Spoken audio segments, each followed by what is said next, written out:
I know my posts, I know recently they have been making people feel very, very uncomfortable, especially those people not of color who don't quite understand what's going on or choose not to understand what's going on. Um, and for that, I will not apologize. Good, you feel uncomfortable. That is just one tenth of what it feels like to be someone of color in this country. And I know that when a lot of you look at me, especially the people I've worked with day in and day out, or just people who know me in general, you don't see you don't see a big black guy. You don't, and I know you don't. You see your friend, you see the funny guy, you see what you want to see.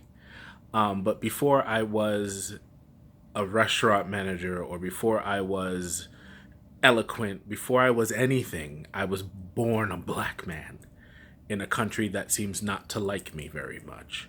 And I have been very fortunate in my life, and please understand, and please do not think that I take that for granted. I have been very fortunate in my life. I was raised by parents and family who never made me feel like I was living in a war zone. I was very shielded growing up. I had a father who put on a uniform every day, and he was a great man. But he was the first one to sit down and tell me, listen, boy, everyone's not going to treat you like you should be treated. And I have witnessed it and I have felt it. And I have risen above it time and time and time again. But there are some people who don't get that luxury. There are some people who are just judged by what they look like.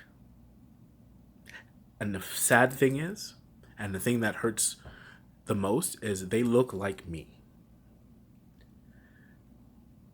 I can't tell you how angry I am. I stopped watching these kinds of videos since, I can't even tell you.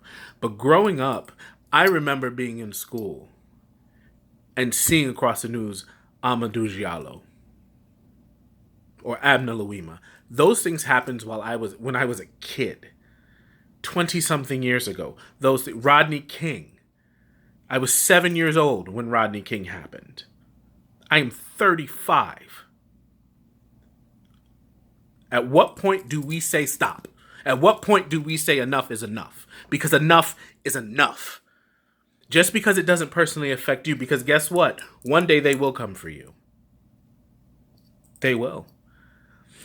This is a fight for all of us, not just one of us.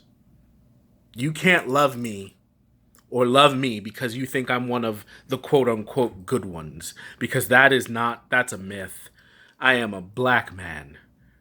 Because just because you know me and you know that, oh, nothing will ever happen to you, because I know you, the person that pulls me over tomorrow doesn't know me.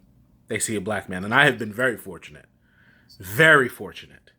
But there's going to come a day when I might not be so fortunate. There's going to come a day when my brothers, who I helped raise, are not going to be so fortunate. And at this point, there's going to come a day when my mother will not be so fortunate. And that scares me.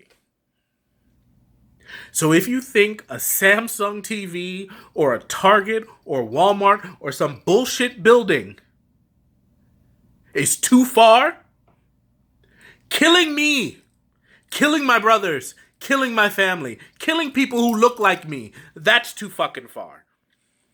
And at some point, I hope to God you never have to understand, but you understand.